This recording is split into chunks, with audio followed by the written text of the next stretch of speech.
Hey folks, welcome to Seawaywhiskywire. Well, as you can tell, I have been working my way through some great Canadian whiskey this year, and with Canada Day on the horizon, I wanted to share with you guys some Canadian whiskeys that I feel you should definitely be checking out this year. So go watch the intro, come on back, and we'll walk through the list together. Stick around, guys.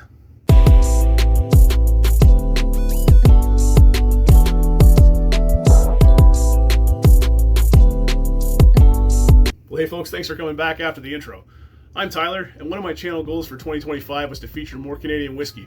Being from Canada myself, I thought it only fitting to be sharing more of the whiskeys that represent this great country that I live in, and specifically different regions of the country that I live in. And you know, I think I've done just that. We're only halfway through the year, and I've featured quite a bit on the channel so far. But you know, which ones do I feel that you really need to be checking out, really need to be paying attention to, and ones you really might enjoy? Especially with Canada Day on the horizon, maybe you want to treat yourself or treat your friends to something really sharp. I got you covered. We're going to go through a list here. It's going to be 5 different categories. So the categories that I've selected for this particular list are going to be, number 1, a budget bottle, so something that's readily available, something that's not going to break the bank, and something that really tastes great and would be great in a cocktail, sipping neat, on the rocks, what have you. Secondly is a bourbon alternative. A question I get asked a lot is, you know, with all the stuff going on between the trade wars and the USA and stuff like that, is there an alternative for a Canadian whiskey alternative that we can turn to for a bourbon style whiskey? And I got you covered on that one too. Then we've got number 3, which is going to be alternative grain, best alternative grain, or what I feel is a great alternative grain that you should be checking out. So something that's not a single malt, barley or anything like that, or a mash bill or corn whiskey. This is something completely different that you might want to check out. Then we're going to get into the 2 big heavy hitters. Number 4 is going to be rye. We're going to look at some Canadian rye in a category there, and the ones that I think you should be paying attention to. And to wrap everything up, we're going to look at Canadian single malt that I recommend. So without further ado, let's get into it. I am going to have a mystery pour. I have yet to pour it, so it'll be a mystery to me too until we get to it. So on with the first category, we're going to go with the budget bottle.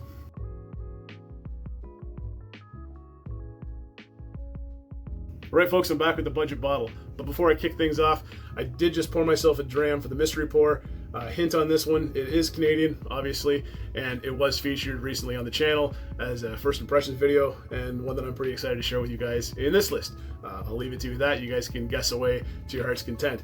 But we'll get on to the budget bottle category here. So, you know, being a budget bottle, what's the criteria? Number 1, it's on a budget, so it's not going to break the bank.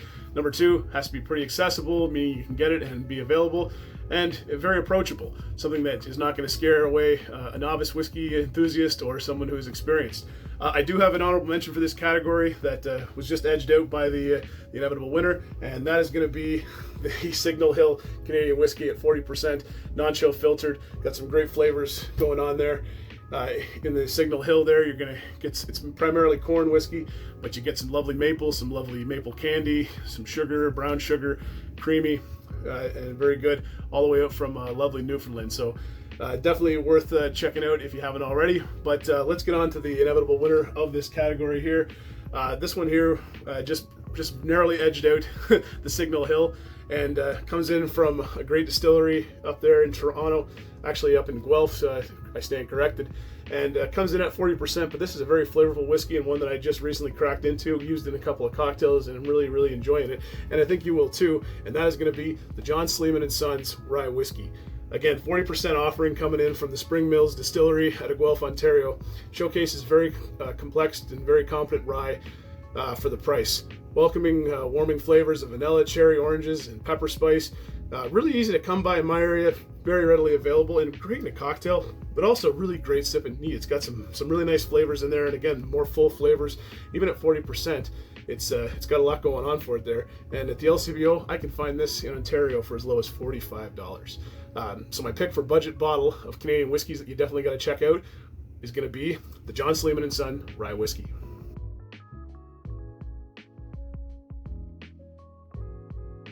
All right, folks, I'm back with the Bourbon Alternative category, and the Bourbon Alternative category is really for those bourbon drinkers that are looking to sway away from their everyday pour. Maybe you can't get it anymore. In the case of Ontario, it's right off the shelves, or maybe it's becoming tougher and tougher to locate your favorite bottle of bourbon, and you want to try something a little bit different, and you want to try something Canadian.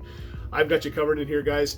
The selection of this whiskey here, it wasn't a tough one for me. This is one that I really enjoy, one that I continue to go to, and you know, really gets me my bourbon fix from a Canadian distillery.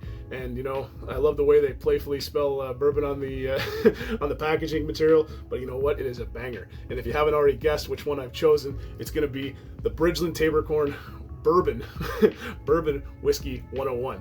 Coming out of Alberta, this 50.5% ABV stamp, or 101 proof bourbon style whiskey, uses all local ingredients, and it's the only bourbon that I'm drinking. And you know, candidly, they spell bourbon with an E here because obviously it's from Canada.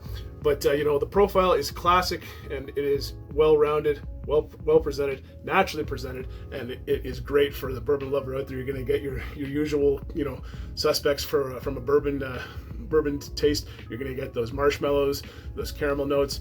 They use some recharred oak in there as well as some virgin oak, and it's some great flavors and great full flavors. And you know, I think it hits a little bit higher in the ABV stamp than some of the other bourbon style whiskeys that we have here in Canada, and it's definitely one that you should probably go check out if you're a big bourbon fan. Again, caramel, vanilla, brown sugar, creme brulee notes, really creamy, great mouthfeel, and all locally sourced, coming out of Alberta. So my choice for bourbon alternative is going to be the Bridgeland Tabercorn Bourbon with an E, Whiskey 101.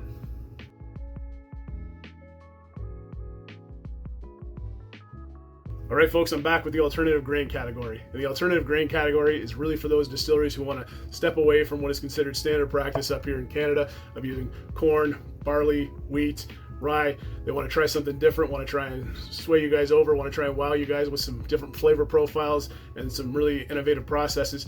And I think the selection I got does just that perfectly here and is well represented. I do have one honorable mention for this category, one that's very new to me, one that I just cracked yesterday and had a couple of drams out of, and that is going to be from Okinawa Spirits in British Columbia, Professor Plum's Honey Blonde Hopped Whiskey. So very cool whiskey here from the folks out in British Columbia there at Okinawa Spirits. What they do that makes it so innovative, in my opinion, is they take their honey blonde ale and they distill it into whiskey, and then they age it for 9 years in custom toasted white oak casks. Then for an additional year, they put it into their plum brandy casks to give this really interesting profile. You get this beer kind of smoothness to it, this blonde ale from the hops there, and then you get this very nice fruity, full sensation from the plum brandy. You know, very interesting profile. I just started to enjoy it, like I said, naturally presented, and comes in with an ABV stamp of 42.7%. Be sharing more with you guys as the month of July goes on for this one here, but yeah, from what I've tried, very interesting and worth noting on this list here. But the real one that I selected here, the real winner of the category, comes from a distillery out in Vaughan, Ontario, one that I really enjoy and continue to go back. This is actually probably my favorite alternative grain whiskey that I have on my bar currently, and that is going to be the Last Straw Rice Whiskey from Last Straw Distillery out of Vaughan, Ontario. Like I said, coming in with an ABV stamp of 45% ABV, non-chill filtered, no color added, just the way we like it, using 100% Argentinian long grain rice and aged for 5 years and 5 months in recharred American X wine barrels. Wonderfully fruity, wonderfully sweet, almost this kind of French toast maple syrup custard kind of note to it that I really dig.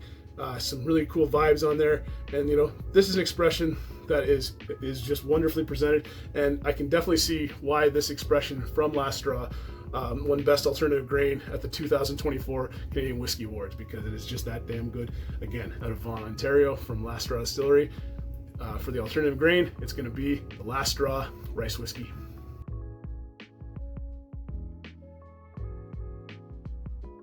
And now we move on to the rye category. And as Canadians, we're very proud of our rye whiskey. It's very sacred to us, and we love producing it. The rye whiskey that I've chosen here is one that I'm very excited to share more with you guys as the month goes on. But I do have an honorable mention for this category as well, and that is going to be the Gretzky Signature Rye from the Wayne Gretzky Distilleries out in Niagara-on-the-Lake. You know, my buddy Tim Wilson produced this one here. This is actually, I think, like the second, almost a couple years back now, or a couple releases back in their craftsmanship series. But this one here is a banger, 50% ABV, 5 years in a combo of virgin oak and first fill bourbon and recharred oak. reasonably priced, and I think still available at the distillery. If you go to the distillery, I think you might still be able to get this, but it's sub $100, and I think it's more kind of in that $60 price range. If my memory serves me right, I picked this up last summer, and I've been enjoying it with cocktails. And you know, really, it's more of a fall cocktail in my opinion, with those oranges and leather notes and cherries and whatnot. But yeah, 100% rye coming out of Gretzky's distillery in Niagara-on-the-Lake. It's the Gretzky Signature Rye. Definitely worth checking out, and an honorable mention for the rye category. But the whiskey that I chose for this category, for the winner here, is one that this is going to be probably the whiskey of the summer for me. I've been working my way through this one. I've been sharing it with my friends, and they've all enjoyed it. And it comes from one of my favorite distilleries going. And you guys know which one this is going to be. And it is going to be the Sons of Vancouver Wheated Rye from Sons of Vancouver Distillery out in British Columbia. You know, you knew I was picking this from the start, guys. This is regular production and available, not a special release or anything like that. And I love the fact that they've done that. They put it in so that everybody can get a hold of this.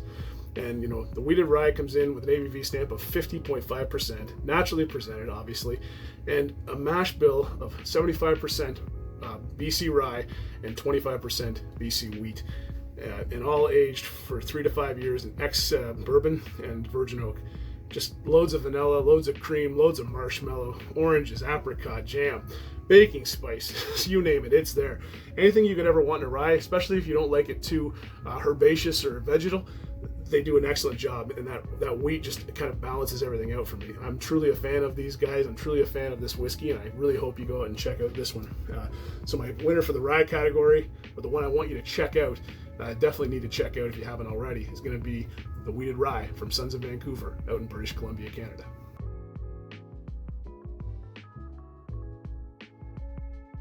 All right, folks, let's wrap this list up of Canadian whiskeys that I think you should be checking out with the Canadian single malt. And this category was a real tough one for me. I love my Canadian single malt, and there's two specific whiskeys that I really, really have been enjoying. And the one that I've selected really just narrowly edged out the other one that's going to be in here as an honorable mention.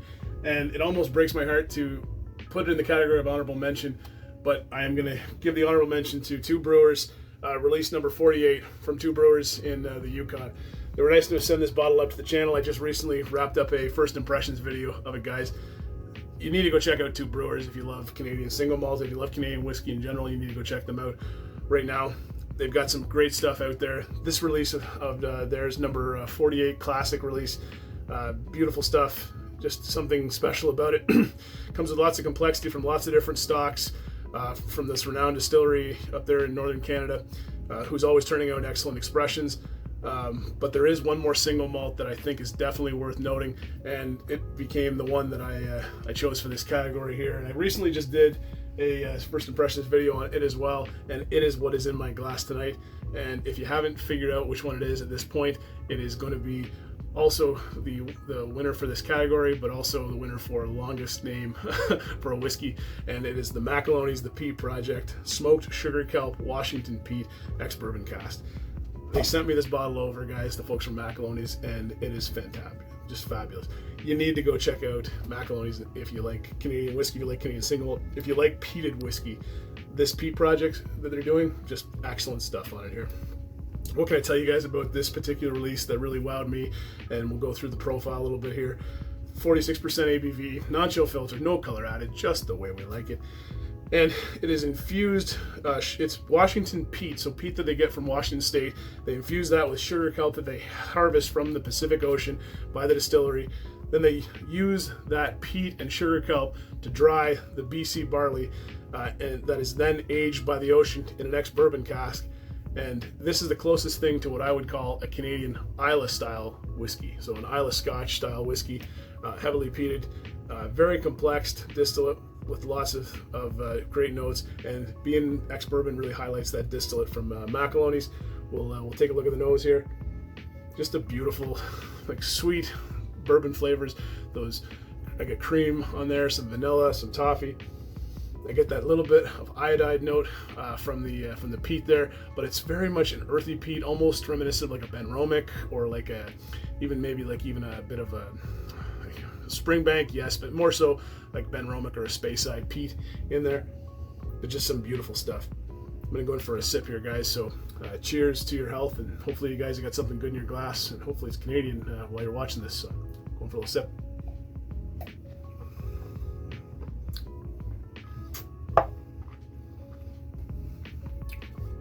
Just beautiful stuff from these guys. Beautiful character, salty, maritime, coastal, vegetal, earthy peat, caramel, vanilla, apples, pears. It's just beautiful. So again, anything on this list I encourage you to go check out. I encourage you guys to go check out some Canadian producers of whiskey and try them out. But I definitely encourage you to go try out McAloney's, and I definitely encourage you to also go out and check out Two Brewers if you like Canadian single malt. Again, both excellent, and really there is no winner in this category, I guess, except for me. I get to try and enjoy both of these whiskeys, and I hope you guys go out and pick a bottle up of each of them too.